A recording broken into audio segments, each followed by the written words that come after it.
Well, thanks again, Ms. Barra, for being here this afternoon. I want to make sure that we ask similar questions of both you and of NHTSA. We want to learn about the documents that were submitted on a timely and appropriate basis to NHTSA, and in fact, what did they do with that information.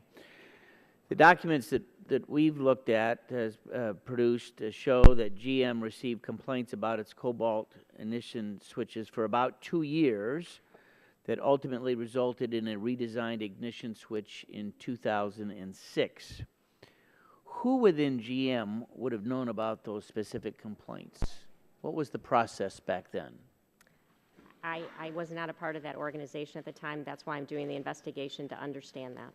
So you don't know the folks that it would have been reported to at this point, is that right? I don't know the people who would have been handling this issue at that point. But you're getting updates, and what's supposed to happen? Looking back, what should have happened when these reports came in? In general, when you have an issue, a product issue, a safety issue, a field incident, any type of issue that comes in, you have a team of engineers that are the most knowledgeable that work on that.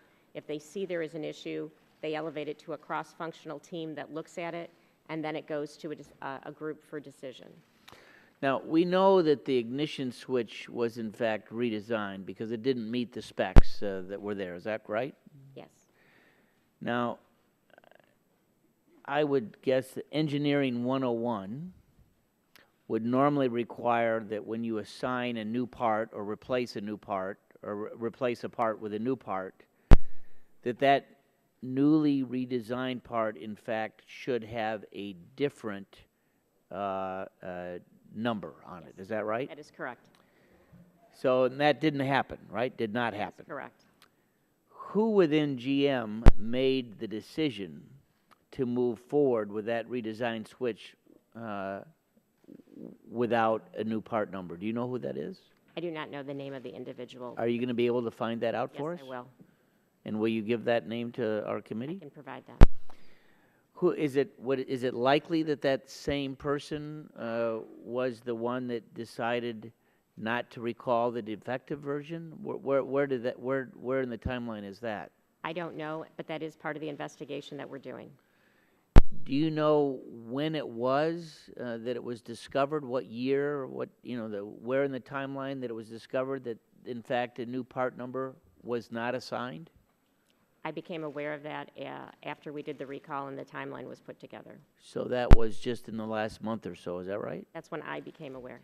But when did GM realize that no new part number had been assigned? Again, that's part of our investigation. I want to know that just as much as you, because that is an unacceptable practice. It is not the way we do business. So you've stated publicly that something went wrong with our process. How is the process supposed to work? How is this? How are you redesigning the process to ensure that in fact it should work the way that it needs to work? Well, one of the things we're doing is the investigation by Mr. Valukas. I have some early findings from Mr. Valukas. As we look across the company, it appears at this time there was information in one part of the company and another part of the company didn't have access to that.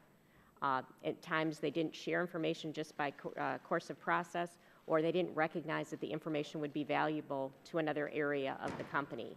We have fixed that. We have announced a new position, Jeff Boyer, who is the Vice President of Global Vehicle Safety.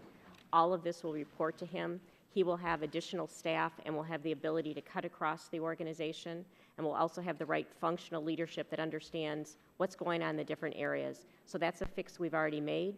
And he is operating that way today.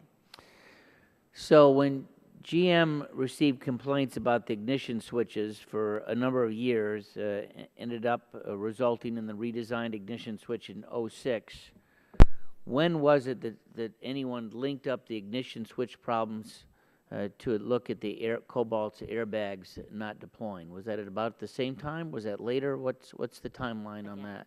That is something I very much want to understand and know. But again, this is we are doing an investigation that spans over a decade, and it's very important because designing a vehicle is a very complex process that we get a detailed understanding of exactly what happened because that's the only way we can know that we can fix processes and make sure it never happens again.